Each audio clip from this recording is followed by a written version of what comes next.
એની અંદર ખૂબ જ દુઃખદ વાત છે. એની અંદર અમે પણ મારા મિત્રની દીકરી સંજના પાલખીવાલા, જેની ઉંમર લગભગ 25 વર્ષની આજુબાજુ છે, એને પણ અમે ગુમાવી છે. અને એક લંડન જઈ રહી હતી, 16G પર એનું સીટ નંબર હતું, અને લંડન એના બધા સ્ટુડન્ટ ફ્રેન્ડ્સ અને બીજા લોકો જોડે કંઈક મિટિંગ્સ હતી, એના માટે જઈ રહી હતી. અને છેલ્લો મેસેજ એને મધરે લગભગ 1:31 કર્યો કે આઈ એમ ટેકિંગ ઓફ, અને એના પછી આ ઘટના બની. અમે અહીંયા એમની ડેડ બોડીને આઈડેન્ટિફાઈને લેવા માટે આવ્યા છે. ગઈકાલે અમે એમને DNA પણ કરી દીધું.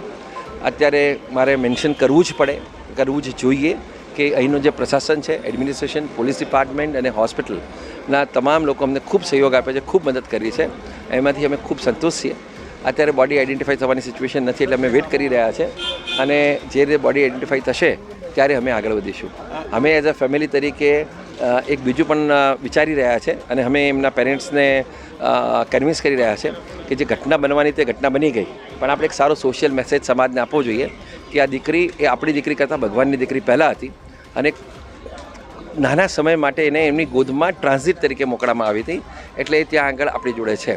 હવે એને કંઈ સારા ભાવમાં જવું છે એટલે ત્યાં જઈ રહી છે.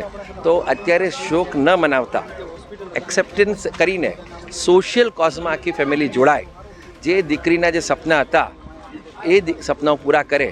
એટલે પેરેન્ટ્સને જોડે ચર્ચા છે, અને પેરેન્ટ્સ લગભગ એના સંમત થશે તો 2 દિવસ પછી જેટલી પણ અમદાવાદની અંદર 25, 50, 100 દીકરીઓને કઈ રીતે એને એડોપ્ટ કરીએ, કે એના માટે સારું કાર્ય કરીએ, કે એન્વાયરમેન્ટલ માટે સારું કાર્ય કરીએ.